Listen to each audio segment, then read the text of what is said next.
জাতির উদ্দেশ্যে ভাষণে প্রধান উপদেষ্টা ডক্টর মোহাম্মদ ইউনূস বলেছেন, তারা সংস্কার চান। সংস্কারের মাধ্যমে জাতি হিসেবে নতুনভাবে যাত্রা শুরু করতে চান। আর সংস্কার করার প্রাথমিক পদক্ষেপ হিসেবে প্রাথমিকভাবে ৬টি কমিশন গঠন করার সিদ্ধান্ত নেওয়া হয়েছে। এসব কমিশনের কাজ পরিচালনার জন্য বিষয়ভিত্তিক অভিজ্ঞতা বিবেচনা করে ৬ জন বিশিষ্ট নাগরিককে কমিশনগুলো পরিচালনা করার দায়িত্ব দেওয়া হয়েছে। বুধবার সন্ধ্যায় জাতির উদ্দেশ্যে ভাষণ দেন প্রধান উপদেষ্টা। বিস্তারিত দেখুন রকিম মানিকের রিপোর্টে।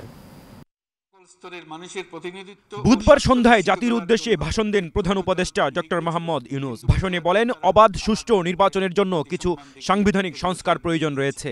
নির্বাচন কমিশন, বিচার বিভাগ, দুদক, আইন শৃঙ্খলা, জনপ্রশাসন ও সংবিধান সংস্কারের জন্য ৬ জন বিশিষ্ট নাগরিককে কমিশনের প্রধান করা হয়। তারা হলেন বদিউল আলম মজুমদার, শাহদিন মালিক, বিচারপতি আবু নাঈম, সরফরাজ চৌধুরী, ইফতেখারুজ্জামান ও মুঈদ চৌধুরী।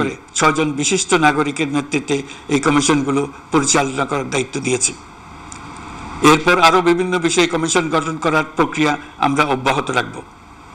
নির্বাচন ব্যবস্থা সংস্কার কমিশনের প্রধান হিসেবে দায়িত্ব পালন করবেন ডক্টর বদিউল আলম মজুমদার।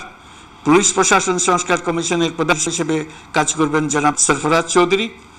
বিচার বিভাগ সংস্কার কমিশনের প্রধান হিসেবে দায়িত্ব পালন করবেন বিচারপতি শাহ আবু নাঈম মুমিনুর রহমান। দুর্নীতি দমন সংস্কার কমিশনের প্রধান হিসেবে দায়িত্ব পালন করবেন ডক্টর ইফতেখারুজ্জামান।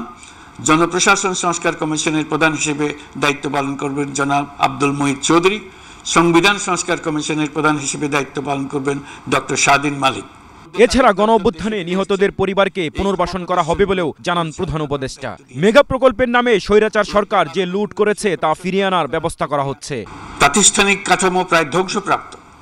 বৈদেশিক মুদ্রার রিজার্ভ তলানিতে গিয়ে ঠেকেছে। আমরা এই অর্থনীতিতে প্রাণ সঞ্চারের চেষ্টা করছি, আমাদের উদ্যোগে সাড়াও পাচ্ছি। ঠিক এই সময়ে আমাদের শিল্প কারখানাগুলো বন্ধ হয়ে যাক, অকার্যকর হয়ে যাক, এটা আমাদের অর্থনীতিতে বিরাট আঘাত পড়বে। সেটা কিছুতেই আমাদের কাম্য হতে পারে না। শ্রমিক ভাই বোনদের অনেক দুঃখ আছে, কিন্তু সেই দুঃখ প্রকাশ করতে গিয়ে আপনাদের মূল জীবিকা বন্ধ হবার উপক্রম হলে সেটা ঠিক হবে না।